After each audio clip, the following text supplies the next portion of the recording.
వంశీ గారు మీరు చెప్పినట్టు ఇవాళ ఇప్పటి వరకు కూడా కవిత గారి పేరు ఎక్కడ కూడా ఇవాళ గిల్టీ అని ఇచ్చారు.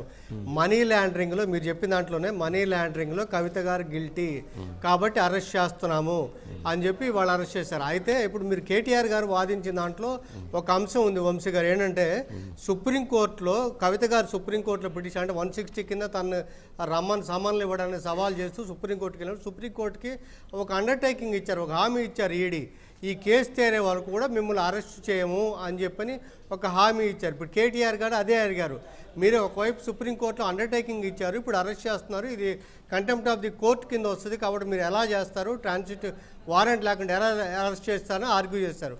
కానీ ఈడీ ఏంటంటే ఇప్పుడు వరకు కూడా కవిత గారి పేరు ఎక్కడ లేదు, సిబిఐ కూడా ఎక్కడగా ఈడీ కూడా ఎక్కడ లేదు. అనుమానితుల కింద నోటీసు, వాటికి 160 కింద నోటీసులే. కానీ ఇవాళ క్లియర్గా స్పష్టంగా చేశారు, మనీ మరి you are guilty, money laundering కింద మీరు గిల్టీ. కాబట్టి అంటే గిల్టీ అంటే దోషి అని కదా, మీరు దోషిగా నిర్ధారించామని చెప్పడం కదా చేశారు. అయితే ఒకరోజు మీరు అన్నట్టుగా ఒకరోజు రేపు కేజ్రీవాల్ గారికి సమన్ 8 సార్లు ఇచ్చిన ఈడీ సమన్లకు ఆయన స్పందించలేదు. రేపు కోర్టులో కూడా రేపు ఆయన సమన్లు ఉంది 16. కాబట్టి ఒకరోజు ముందు చూస్తే రేపు కేజ్రీవాల్ గారిని ఢిల్లీలో అరెస్ట్ చేసే అనాలు కనపడుతున్నాయి. దీన్ని బట్టి ఏంటంటే ఆ రకంగా అరెస్ట్ చేసే అవకాశం ఉంది.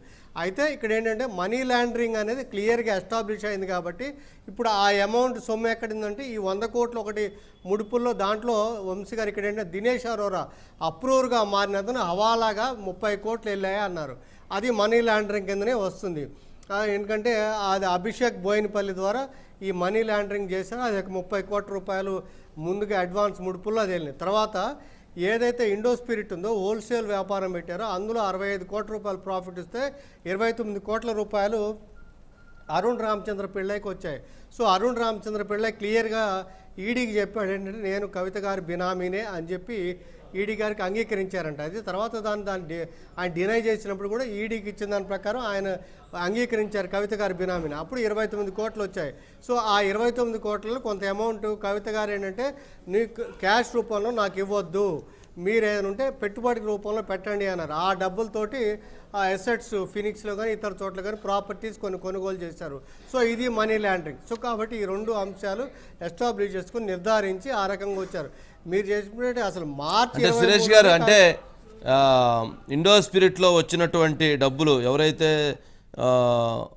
29 కోట్ల రూపాయల డబ్బులని డైరెక్ట్గా వాళ్ళకి ఫినిక్స్ రూపంలో ఫినిక్స్లో వాళ్ళ ప్రాపర్టీస్ కొని ఆ ప్రాపర్టీస్ని కవిత గారి పేరు మీద కవిత గారి బినామీ పేర్ల మీద పెట్టడంతో అక్కడ ఆ లింకు మనీ లాండర్ కింద ఎస్టాబ్లిష్ అయిందని అనుకోవాలా? అరుణ్ రామచంద్ర పిళ్ళకి 29 కోట్ల 29 లక్షలు వచ్చేసి అది క్లియర్ వంశీ గారు దాంట్లో మెన్షన్ చేసిన దాంట్లో. ఫినిక్స్లో 5 కోట్ల రూపాయలు పెట్టారని ఇంకొక దగ్గర 5 కోట్ల రూపాయలు పెట్టి ఆ రకంగా ప్రాపర్టీ కొనుగోలు చేశారు. అయితే అది ఆ ప్రాపర్టీ కవిత గారి కోసమే కొనుగోలు చేశారు. ఎందుకంటే ఆవిడ డబ్బులు నాకు ఇవ్వద్దు, మీరు అసెట్స్ రూపంలో కొనుగోళ్ళకి పెట్టండి అన్నారు, పెట్టారు. మేము వెళ్ళిన తర్వాత ఆ ట్రాన్సాక్షన్ అంటే మనకి అరుణ్ రామచంద్ర పిళ్ళ వైఫ్ పేరు మీద ఉంచారు, కవిత గారి పేరు మీద బదిలీ కాలేదు అని చెప్పని ఆ దశలో కన్ఫర్మ్ చేశారు. అయితే ఇక్కడ ఇంకొక అంశం, కీలకమైన అంశం, ఒక అంశం వంశీ గారు, ఇప్పుడు అశోక్ కౌశిక్ ఎవరైతే కవిత గారికి ఢిల్లీలో పిఏగా చెప్తున్న అభిషేక్ కౌశిక్ ఇక్కడ అప్రూవర్గా మారారంట. ఆయన కాదు మొన్న ఈడీ వాళ్ళ విచారణలో ఆయన అప్రూవర్గా మారారంట. ఇప్పుడు ఈ కవిత గారి అరెస్ట్కి అది కూడా ఒక అంశం, కీలకమైన అంశం అంట.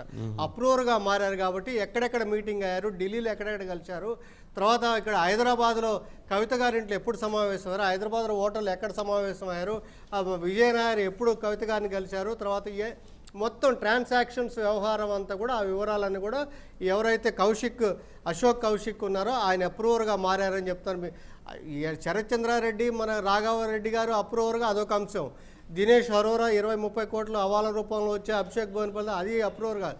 బట్ ఈ కౌశిక్ అనేవాడు వ్యక్తిగత పర్సనల్ అసిస్టెంట్ కింద మొత్తం మీద విశ్వసించి కవిత గారు మొత్తం మీద ఆ రకంగా జరిగిన ట్రాన్సాక్షన్స్ కాబట్టి ఆయన చెప్పిన నేపథ్యంలో తీసుకొని ఈ రకంగా ఈవిడ గిల్టీగా దోషిగా దీంట్లో మనీ లాండరింగ్లో నిర్ధారించి ఆ రకంగానే ఇవాళ నోటీస్ ఇచ్చి ఇప్పుడు సోదాలు చేసి అరెస్ట్ చేసినట్టుగా మనం భావించాల్సి ఉంటుంది వంశీ గారు.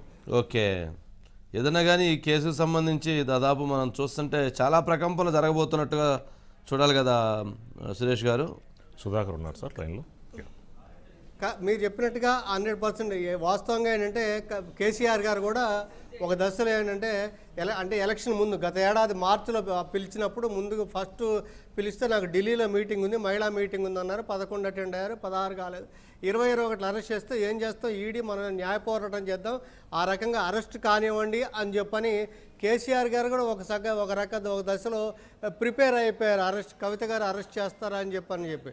సో కానీ మరి అప్పుడు ఎందుకు మీరు చెప్పాడు మొబైల్ ఫోన్లు చూపించడం, డిస్మాంటిల్ అని మీరు ఆరోపించారు, ఇవన్నీ చేయడం అన్నీ జరిగినాయి. కానీ ఇంకా ఎందుకు అప్పుడు అరెస్ట్ చేయలేదు, మరి అప్పుడు ఎందుకు నిర్ధారణ కానీ ఇప్పుడు ఎందుకు నిర్ధారణ అయిందంటే, సో దీని వెనక మనం ఢిల్లీకి లింక్ చేయాల్సి వస్తుంది.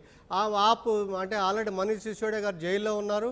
సో ఆయనకి సంబంధించి సుప్రీంకోర్టు 6 నెలలు తేల్చాలని సుప్రీంకోర్టు డైరెక్ట్ చేసింది. ఈ పక్క 8 సమన్లు ఇచ్చినప్పుడు కూడా కేజ్రీవాల్ గారు ఆయనకు స్పందించకపోవడం.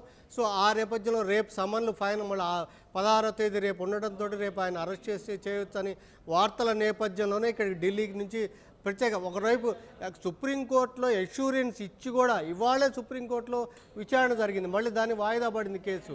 సో అందుకని కేటీఆర్ గారు అక్కడ హెచ్చరించాడు, మీరు కంటెంప్ట్ ఎదుర్కోవాల్సి వస్తుంది అని చెప్పేసి. అయినా కానీ వచ్చారంటే సో దీన్ని బట్టి మేము దోషిగా గిల్టీగా నిర్ధారించుకొని ఇక్కడికి వచ్చామని చెప్పని ఈడీ చెప్తున్నది మనం అర్థం చేసుకోవాల్సి ఉంటుంది వంశీ గారు. ఓకే.